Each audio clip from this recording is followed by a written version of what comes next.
There is a truth woven through the human experience, a quiet thread that reaches back into firelight and forward into our electric age.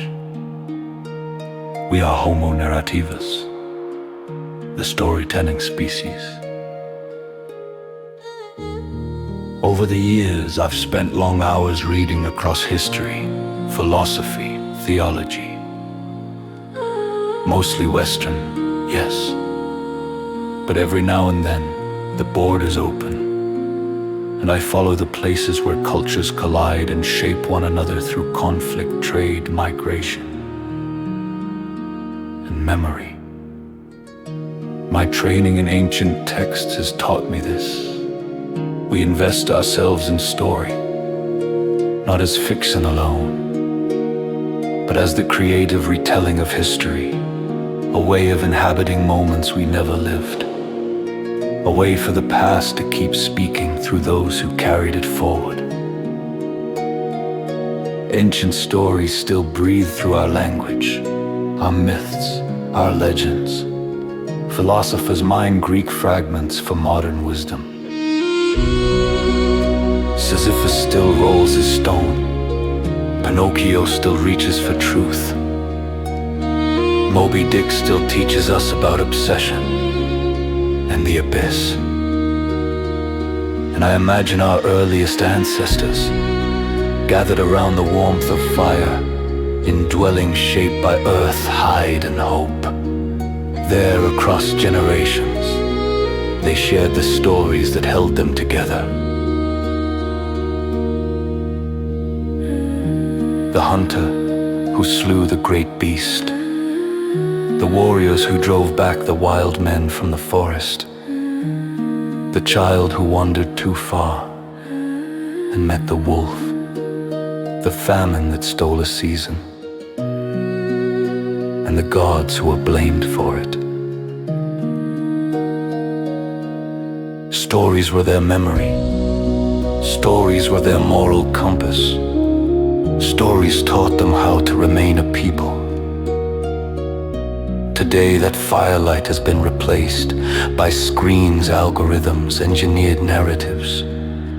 New stories written for purposes we don't always see. But the magic of story remains. A well-told tale lifts us into another reality. It lets us share fears and joys and triumphs we will never experience firsthand. It carries us to galaxies we will never reach. I grew up on those galaxies. Star Trek, Doctor Who, Star Wars. I was shaped by worlds with different physical laws, different dreams, different futures. I even watched Star Trek on the morning of my wedding, before driving to the church. One of those small, strange human rituals that makes complete sense in retrospect. And now, the communicator in Spock's hand has become the smartphone in mine. The impossible possibility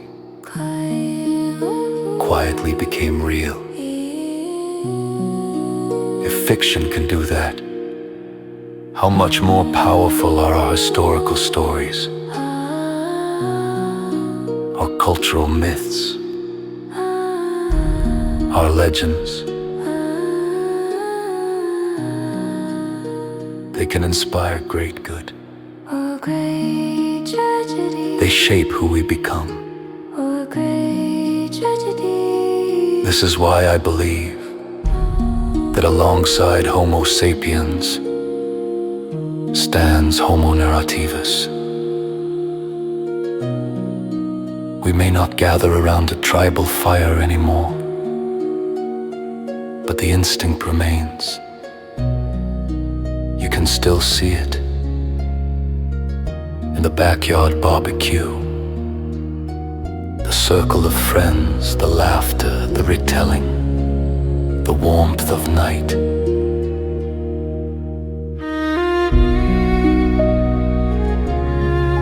We are and have always been. The storytelling people.